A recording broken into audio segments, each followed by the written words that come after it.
السلام علیکم ورحمۃ اللہ وبرکاتہ۔ آج کا عنوان ہے اختلاف کو رحمت بنائیے، زحمت نہیں۔ آج ہم ایک ایسے موضوع پر گفتگو کریں گے جس کا تعلق صرف میاں بیوی سے نہیں بلکہ ہر ایک انسان سے ہے۔ والدین اور اولاد، بھائی اور بہن، دوست اور پڑوسی، رشتہ دار اور ساتھی، حتیٰ کہ دینی اور سماجی تعلقات میں بھی اختلاف ہوتا ہے۔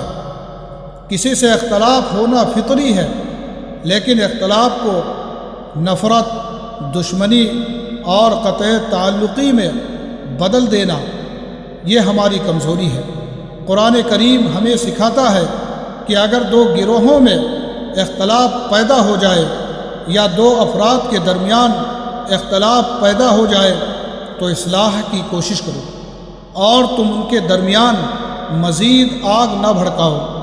اور رسول اللہ صلی اللہ علیہ وسلم نے اپنی پوری زندگی میں ہمیں یہی تعلیم دیا ہے کہ نرمی، برداشت اور حسن اخلاق سے بڑے بڑے اختلاف ختم کیے جا سکتے ہیں۔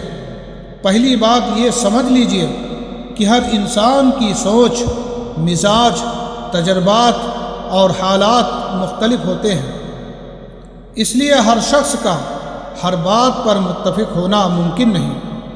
لیکن اختلاف کے باوجود احترام کو باقی رکھنا ایماندار کی پہچان ہے۔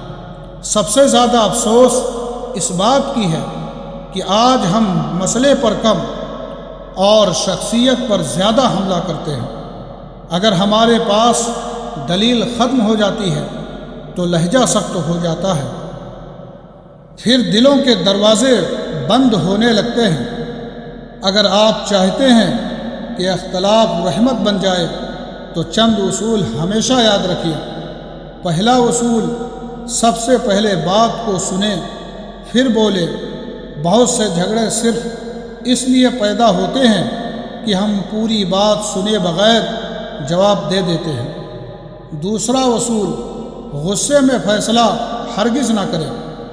غصہ تو وقتی ہوتا ہے، لیکن اس میں بولے گئے الفاظ کئی سالوں تک دلوں میں زندہ رہ جاتے ہیں۔ تیسرا اصول، شخصیت پر نہیں، ہمیشہ مسئلے پر بات کریں۔ کسی کی عزت مجروح کرنے سے مسئلہ حل نہیں ہوتا بلکہ مزید بگڑ جاتا ہے۔ چوتھا اصول، اپنی غلطی مان لینے میں عزت کم نہیں ہوتی۔ معذرت کرنا کمزوری نہیں بلکہ مضبوط کردار کی علامت ہے۔ پانچواں اصول، ہر بحث کو جیتنے کی کوشش نہ کریں بلکہ ہر رشتے کو بچانے کی کوشش کریں۔ بہت سے لوگ بحث میں جیت جاتے ہیں لیکن اپنے عزیز و اقارب کو کھو دیتے ہیں۔ چھٹا اصول، بدگمانی سے بچے۔ ہر بات کا منفی مطلب نکالنا دلوں میں فاصلہ پیدا کرتا ہے۔ ساتواں اصول، معاف کرنا سیکھیں۔ اللہ تعالیٰ بھی اس کے لیے آسانیاں پیدا فرماتا ہے۔ آخر میں صرف اتنا عرض کروں گا کہ اختلاف کبھی ختم نہیں ہوگا، لیکن ہمارے اندر صبر، برداشت، عدل و انصاف اور حسن اخلاق آ جائے تو یہی اختلاف ہمیں ایک دوسرے کو سمجھنے کا ذریعہ بن جائے گا۔ اللہ تعالی ہمیں اختلاف اور بدگمانی سے محفوظ فرمائے۔ آمین۔ وما علینا الا البلاغ۔